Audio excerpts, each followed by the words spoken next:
వసుదేవసుతం దేవం కంసచాణూరమర్దనం దేవకీ పరమానందం కృష్ణం వందే జగద్గురుం.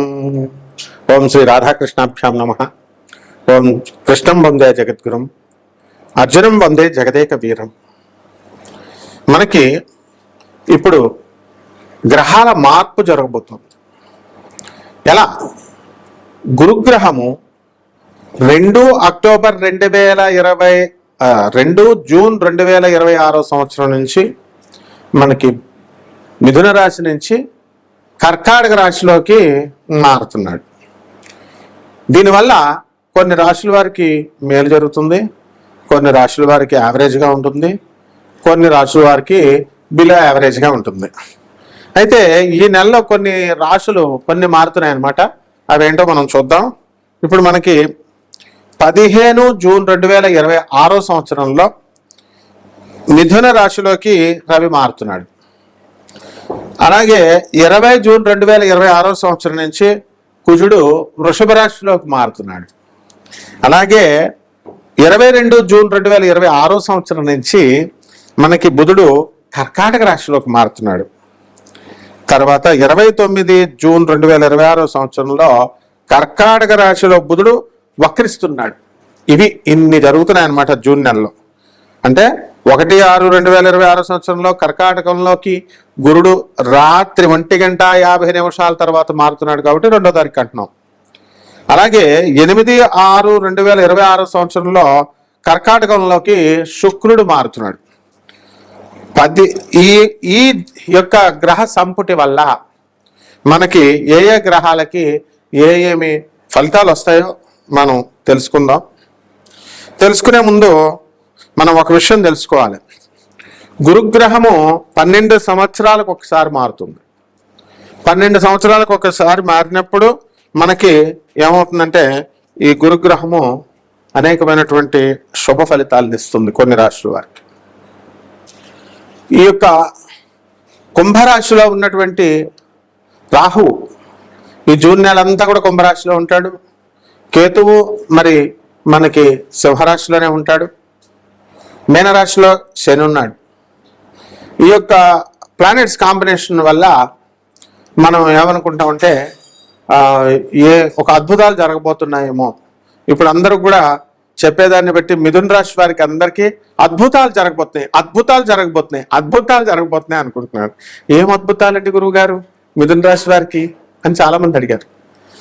ఒక ఆయన మిథున రాశి ఆయన అమెరికాలో జాబ్ చేస్తున్నాడు. వాళ్ళ భార్య పిల్లల్ని తీసుకొని అమెరికా ఇప్పుడు వాళ్ళు వెళ్ళిపోతున్నారు.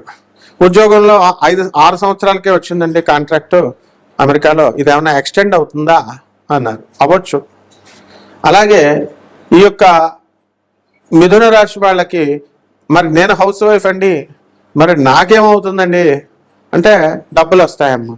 మీ మిథున రాశి వాళ్ళకి, మీ తమ్ముడు వాళ్ళకి, మీ మరదల వాళ్ళకి డబ్బులు వస్తున్నప్పుడు నీకెందుకు డబ్బులు రావంటే, డబ్బులు నేను హౌస్ వైఫ్ని కదండి నాకు ఎలా వస్తాయి అంటారు. అది ఎలా వస్తాయో మనకు తెలియదు. మనకి డబ్బులు వస్తాయంటే వస్తాయి అంతే. మరి అది యూట్యూబ్లో చెప్పేటటువంటి జ్యోతిష్కులు కానీ, పీఠాధిపతుల రూపాల్లో ఉన్న వాళ్ళు కానీ, పీఠాధిపతులు కానీ, ప్రవచనకారులు కానీ వస్తాయంటే వస్తున్నాయి అంతే అని చెప్తున్నారు. కష్టపడిందే చదువు వస్తుందా? సాధనమున సమకూరు అని చెప్పారు. ధరణిలోన కష్టపడితేనే మనకి చదువు వస్తుంది, కష్టపడితేనే డబ్బులు వస్తాయి. కాబట్టి మీరు ఈ మాయా నుంచి బయటకు వచ్చేసేయండి. గ్రహాలు మారుతాయి కాబట్టి మనకేవో అద్భుతాలు జరగబోతున్నాయి. అలాగే మనకి సూట్ కేసులో లక్ష్మీదేవి డబ్బులు పట్టుకొని వచ్చేస్తుంది. ఇలా జరగవు. ప్రాక్టికల్గా ఉండాలి. మనం ఖచ్చితంగా మార్పు వస్తుంది. ఇప్పుడు మనకు వర్షం పడుతుంది అనుకోండి, ఆ వర్షాన్ని మనం ఆపలేం, కానీ అక్కడ గొడుగు వేసుకుంటే మన మీద పడకుండా అక్కడ వరకు మన వరకు మనం ఆపుకోవచ్చు. ఒకసారి స్వామి వివేకానందుల వారు ఆయన ట్రైన్లో ప్రయాణం చేస్తున్నారు. ఆయన పక్కన ఉన్నటువంటి వ్యక్తి ఒకడు అడుగుతాడు, ఏమండి మరి ఇప్పుడు భోజనం సమయం అయిందండి, లంచ్ సమయం, మరి ఎలాగొస్తుందండి మీకు భోజనము అని అడుగుతారు. అడిగితే భగవంతుడు పంపిస్తాడు అని అంటారు. దేవుడు ఎలా పంపిస్తాడండి అని అడిగితే సరే అది అయిపోయింది. నాగ్పూర్ స్టేషన్ వచ్చింది. ఆ స్టేషన్ వచ్చినప్పుడు అక్కడ నరేంద్ర నరేంద్ర అని పిలుస్తూ వివేకానంద అసలు పేరు అనమాట నరేంద్రుడు. ఆయన వచ్చి ఆ పేరుతో పిలిస్తే ఇదిగో మీకు ఇమ్మన్నారు అని చెప్పేసి ఆ యొక్క మంచి మంచి చక్కగా పెద్ద పెద్ద క్యారేజీల్లో భోజనాలు ఇచ్చారు. ఎవరు అండి అని అడిగితే ఏమో నాకు తెలీదు అని వివేకానందుడు చెప్తాడు ఆ వ్యక్తికి. పేరు కట్టుకొని రామకృష్ణ పరమహంసుల వారి భక్తులు, ఆ పరంపరలో వచ్చినటువంటి భక్తులు స్వామి వివేకానంద గురించి తెలుసు కాబట్టి తమ గురువు గారైనటువంటి రామకృష్ణ పరమహంసులు గారు తన భక్తులకు ఆదేశిస్తే స్వామి వివేకానందుల వారికి వచ్చింది. అలా మనము ఏ పనులు కూడా మనము కష్టపడి దానికోసం మనం వెయిట్ చేయాల్సినటువంటి అవసరం లేదు. మనం చేయాల్సింది ఏమిటి అంటే భగవంతుడి మీద అపారమైనటువంటి విశ్వాసం, గురు పరంపరలో మనము ఉండాలి, ఆ గురు పరంపర దగ్గర ఉన్నటువంటి గురువులను అంటిపెట్టుకుని ఉండాలి. అప్పుడు మనకి ఆ గురు సిస్టమ్ వస్తుంది. పరమహంస యోగానందుల వారు, మా గురువు గారు అయినటువంటి పరమహంస యోగానందుల వారు మరి ఒక యోగి ఆత్మకథలను తర్వాత ఆయన మామూలుగా కూడా చెప్తూ ఉంటారు. ఏమని చెప్తారంటే, గురువు అనేటటువంటి వాడిని భగవంతుడు డిజిగ్నేట్ చేస్తాడు, నువ్వు గురువుగా ఉండు, వీళ్ళని తీర్చిదిద్దు అని. అలాగే ఆ యొక్క గురు పరంపరలో ఉన్నటువంటి ఆ గురు సిస్టంలో ఉన్నటువంటి శక్తి మనకి అడ్వైస్ చేస్తుంది, మనల్ని ఎప్పటికప్పుడు మనల్ని సంరక్షిస్తూ ఉంటుంది. ఇది గురుడు ఎగ్జాక్ట్గా చేసే పనులు. కాబట్టి ఎవరెవరో 300 సంవత్సరాలకు ఒకసారి వస్తుంది, గురుడు మారిపోతున్నాడు. ప్రతి సంవత్సరం గురుడు మారుతాడు. ఒక్కొక్క రాశిలోకి 12 రాశులకు 12 సంవత్సరాలకు ఒకసారి మారుతాడు. ఇది పెద్ద వింత కాదు. కానీ అలా మనకి ఏదో వండర్స్ జరుగుతున్నాయి, మీరు ఈ మాల వేసుకోండి, లేకపోతే ఈ సింధూరం పెట్టుకోండి, ఈ పూజ చేసుకోండి, ఆ హోమం చేసుకోండి, ఇలాంటివి ఏమీ అవసరం లేదు. మీకు ₹1 ఖర్చు అవ్వకుండా మీకు స్వామి వివేకానందుల వారు చెప్పారు. అలాగే service to humanity is real service to God అని, మానవులకి, పేదవారికి, అనాథలకి, వికలాంగులకి, సాధువులకి సేవ చేయడం ద్వారా మరి తప్పకుండా గురుమండల వ్యవస్థ నుంచి గురువు యొక్క అనుగ్రహం మీ పైన వస్తుంది. అలా కాకుండా బాగా డబ్బు ఉన్నటువంటి వాళ్ళు పిసనార్తనంగా వాళ్ళ బీరువాళ్ళలో డబ్బులు దాచుకొని ఖర్చు పెట్టకుండా పేదవాళ్ళకి, అవసరంలో ఉన్న వాళ్ళకి కనుక ఆదుకోకపోయినట్లయితే వాళ్ళు తప్పకుండా నష్టపోయేటటువంటి అవకాశాలు ఉంటాయి. కాబట్టి ఎదుగుదల మాట ఎలా ఉంచండి, డౌన్ఫాల్ అవడానికి అవకాశాలు ఉంటాయి. కాబట్టి ఎంతసేపు కూడా మీ పక్కవాడు మీ పట్ల ఏదో ఒక సహాయం చేస్తారనేటటువంటి ఎక్స్పెక్టేషన్తో ఉంటాడు. Everyone will have greater expectations on his fellow beings అని. కాబట్టి మనకి మీరంతా ఎదగాలని పక్కవాడు కోరుకుంటాడు. ఎందువల్ల కోరుకుంటాడు? వాడు మీ కారు ఉంటే వాడిని ఎక్కించుకుంటారండి, మీ దగ్గర ₹100 అంటే ₹10 వాడికి అప్పిస్తారండి. This is positive optimism. అందువలన ఇదంతా కూడా స్వామి వివేకానందుడు, జగద్గురు ఆదిశంకరాచార్యులు వారు, ప్రభాత్ రంజన్ సర్కార్, ఆనందమూర్తి గారు ఇలాంటి వాళ్ళు చెప్పేవి. కాబట్టి మీ అందరూ కూడా ఇది కోటాను కోట్ల మందికి కామన్ ప్లాట్ఫారం మీద చెప్పబడేటటువంటి ఈ యొక్క రాశి ఫలాలు, దాన్ని ఒక్కొక్క వారీగా ద్వాదశ రాశుల వారికి కూడా ఒక్కొక్కళ్ళకి మీకు ఎలాంటి ఫలితాలు ఇస్తుంది అనేటటువంటిది మనము ఈ గోచార రీత్యా మనం తెలుసుకుందాం. వ్యక్తిగత జాతకాల ద్వారా మాత్రమే తెలుస్తుంది. సో వ్యక్తిగత జాతకాల ద్వారా మీ జాతకంలో మీరు ఇల్లు ఎప్పుడు కడతారు, ఇవన్నీ చేస్తారు, మనం చదువు ఎప్పుడు వస్తుంది, ఇలాంటివన్నీ కూడా మనకు తెలుస్తాయి. నాసా లైవ్ రిపోర్ట్స్ని బట్టి మనం చెప్పడం అనేటటువంటిది జరుగుతుంది. కాబట్టి ఈ గురువు మార్పు వల్ల ఏ ఏ రాశుల వారికి ఎలాంటి జరగబోతున్నాయి అనేటటువంటిది విడివిడిగా ఒక్కొక్క రాశి వారిని చూసి తెలుసుకుందాం. ధనుస్సు రాశి. ఈ ధనుస్సు రాశి వారికి అందరికీ కూడా మరి సప్తమ స్థితిగతుడైనటువంటి గురుగ్రహము మిథున రాశి నుంచి కర్కాటక రాశిలోకి వస్తున్నాడు. అష్టమ స్థితిగతుడు అవడం వల్ల అనేకమైనటువంటి మార్పులు మీ జాతకంలో జరుగుతాయి. అయితే తృతీయ స్థితిగతుడైనటువంటి ఈ యొక్క రాహుగ్రహ ప్రభావం వలన మీ వ్యాపారాలు ఏమీ లాస్ కాకుండా ముందుకు వెళ్తూ ఉంటారు. కొత్త కొత్త వ్యాపారాలను మీరు ప్రారంభించాలనే ఆలోచన మీరు చేస్తూ ఉంటారు. కొత్త కొత్త పార్ట్నర్లతో కలిసి మీరు చేయాలని ఆలోచిస్తూ ఉంటారు. అయితే ఈ యొక్క అర్ధాష్టమ శనిగ్రహ ప్రభావం వలన పనులన్నీ కూడా కాస్త ఆలస్యంగా అవడంతో కాస్త నిరాశ పడతా ఉంటారు.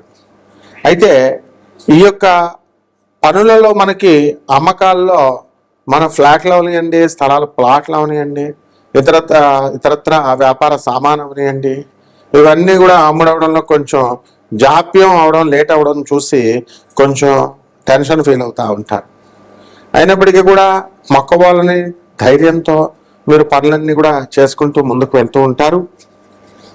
అదేవిధంగా ఈ యొక్క అష్టమ స్థితిగతుడైనటువంటి గురుగ్రహ ప్రభావం వలన కొత్త కొత్త ప్రాజెక్టులు మీరు ప్రారంభించినప్పుడు ధనం అవసరం అవుతూ ఉంటుంది. దానికి ఇదివరకు మనం ఎంతమందిని అప్పులు అడిగినా సరే మనకి ఇవ్వనటువంటి వాళ్ళందరూ కూడా ఇప్పుడు ఇవ్వడం అనేటటువంటివి జరుగుతాయి అప్పులు. కాబట్టి ఈ రాశి వారికి అందరికీ కూడా అప్పులు ఇస్తారు. కాబట్టి జాగ్రత్తగా అవన్నీ కూడా తీసుకొని వ్యాపారాల్లో పెట్టుబడులు పెట్టండి, మంచిగా డెవలప్మెంట్ అనేటటువంటిది చేసుకోండి. అలాగే కొత్త రకాల వ్యాపారాలు ప్రారంభించండి. కుటుంబం పట్ల శ్రద్ధ అనేటటువంటిది మీకు పెరుగుతూ ఉంటుంది. ఇంట్లో కాస్త మనశ్శాంతి లోపము అనేటటువంటిది స్పష్టంగా మీకు కనబడుతుంది. అన్ని వసతులు ఉన్నప్పటికీ కూడా, అన్ని సౌకర్యాలు ఉన్నప్పటికీ కూడా ఏదో విధమైనటువంటి బెరితి మీకు క్లియర్గా మీ లైఫ్లో అర్ధాష్టమ శనిగ్రహ ప్రభావం వలన కనబడుతూ ఉంటుంది. చిన్న విషయాలతో ఆర్గ్యుమెంట్స్ చేసుకోవడము బయట, అలాగే మిత్రులు అవనియండి లేదా బంధువులు అవనియండి, వీళ్ళందరితో కూడా ఆర్గ్యుమెంట్స్ వాగ్వివాదాలు మీరు చేయకుండా ఉన్నట్లయితే చాలా బాగుంటుంది. అలాగే దూరపు ప్రయాణాలు మీరు చేయడం జరుగుతుంది. మరి బంగారము వెండి కొనేటటువంటి పరిస్థితి మీకు కనబడుతుంది. షేర్స్, ఈ యొక్క కమోడిటీస్, ఇలాంటి బిజినెస్లు ఏవైతే ఉన్నాయో అటువంటివన్నీ కూడా వాటిల్లో మీరు లాస్లు అయినప్పటికీ కూడా ఎంతమంది వద్దని మీకు చెప్పినప్పటికీ కూడా మీరు ఆడుతూ ముందుకు వెళ్తారు. అయితే చెడ్డ స్నేహితులు మీకు వద్దన్నా సరే మీకు వెంటనే వాళ్ళందరూ కూడా జమ కొడతారు. ఈ ధనుస్సు రాశి వారికి పరిహారాలు ఏమిటంటే, అష్టమ గురుగ్రహ ప్రభావం వలన మనకి గురు జపం చేసుకోండి, గురు స్తోత్రాలు చదవండి. గురువుకి కిలోంపావు శనగలు ఉంటాయి కదా, శనగల్ని మనము పసుపు రంగు వస్త్రాల నుంచి పేద బ్రాహ్మణులకి గురువారం నాడు దానం చేసుకోండి. దశమహావిద్యల్లో ఒకటైనటువంటి తారాదేవి అమ్మవారి యొక్క మంత్రజపము, ఆమె యొక్క అనుష్ఠానము, ఆమె యొక్క హోమం మేళలు చేసుకోవడం ద్వారా బ్రహ్మాండంగా కలిసి వస్తుంది మీకు. అదేవిధంగా మరి అత్తి చెట్టు అంటాము, అదే మేడి చెట్టు. ఆ మేడి చెట్టును మీ ఇళ్లలో వేసుకోవాలి. ఏమంటే మా ఇంట్లో వేసుకోకూడదని మీకు సెంటిమెంట్లు ఉంటే వేసుకోవచ్చు అని చెప్తున్నాం మేము. అయినప్పటికీ మీకు ఆ సెంటిమెంట్లు ఉంటే బయట ఎక్కడైనా వేసుకోండి. దానికి మీరు నీళ్లు పోసుకోవాలా. దాని మొదల్లో చక్కగా మీకు సాక్షాత్తు అనఘాదేవి దత్తాత్రేయ స్వామి వారు 64 యోగిని గణాలు ఉంటాయి. ఇవన్నీ మిస్ అయిపోతారు మీ ఇంట్లో వేసుకోకపోతే. అవన్నీ బయట వేసుకున్నాం. లేకపోతే మీరు దానికి చక్కగా ఏ విధంగా అయితే తులసి దేవికి ప్రతిరోజు పూజ చేస్తూ ఉంటారో ఆ విధంగా ఈ యొక్క మేడి చెట్టుకి ప్రతిరోజు కూడా మీరు నీళ్లు వేసుకొని పూజ చేసుకోవడం ద్వారా అద్భుతంగా మీకు కలిసి వస్తుంది. గురు చరిత్ర పారాయణ చేసుకోండి.